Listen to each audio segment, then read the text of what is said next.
So in 2006, you won the world title again. They put you back on SmackDown. But then Vince decides to put you on ECW because he's bringing ECW back. And you had a bit of a history with ECW because you famously went to one of their shows and were not impressed with what you saw. And then all these years later, you're going to be the face of the new ECW. What did you think about it? Well, to be honest with you, when Vince first told me, I thought it was a demotion. I really did. I was having difficulty, at the time with painkillers, and I broke my neck 4 separate times in 2.5 years. I was having a really, really difficult time.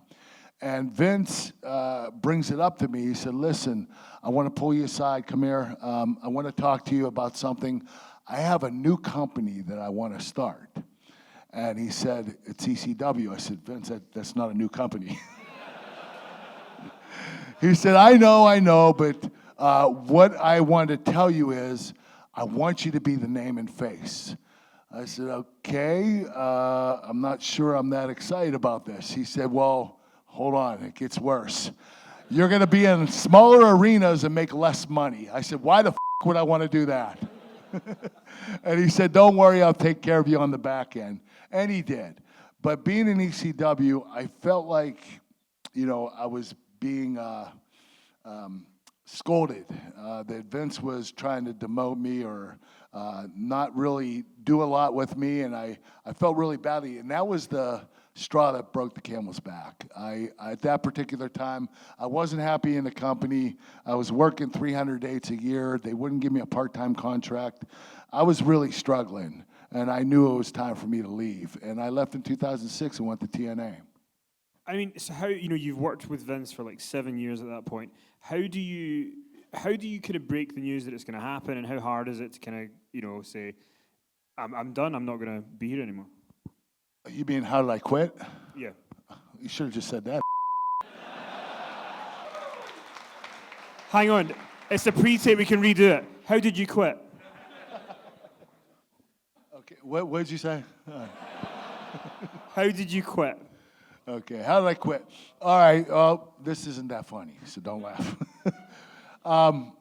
I told Vince, this is funny. All right. I'm like, okay, we'll get to that later. Okay. I went, Vince was having a meeting, a production meeting. Pants. Okay. He's having a production meeting. All the writers and all the producers, or the agents, the people that structure the matches, they're all in there. And I walk in, and I knew I was going to quit.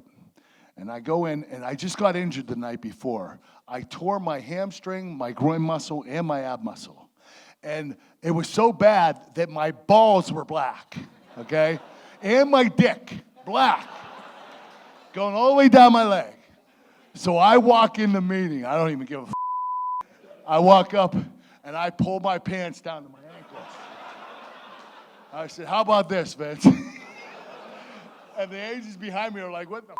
I'm looking at Kurt Angle's ass. It was crazy. And I said, Vince, I want to talk to you in your office. He said, all right, I'll set up a meeting. I pulled my pants up and walked out. So, hey, swear to God, it's the truth. It happened. So I fly to his office, and this is where it doesn't get so funny. I fly to his office, and I get in the room, and in his office, and he shows me 3 pages of typed text messages that I text him. It said, like, Vince, I'm going to beat the out of you when I see you.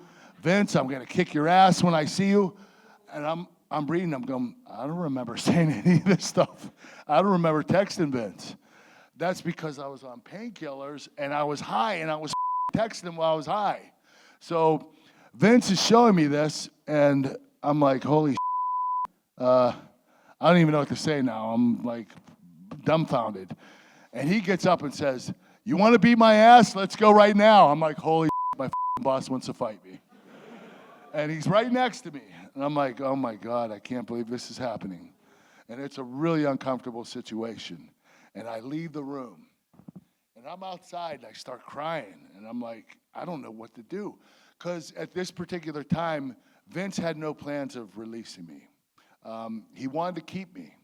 And I don't blame him for that. Who wouldn't want to keep Kurt Angle, right? So I come back in the room crying. And I said, Vince, I can't do this anymore. And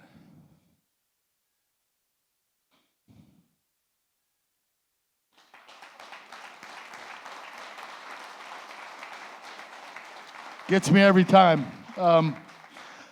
I said, Vince, if you don't let me go, I feel like I'm going to kill myself. And I didn't mean shoot myself dead. I meant accidentally kill myself because I was out of control at this particular time. So when I said that, Vince said, you're released.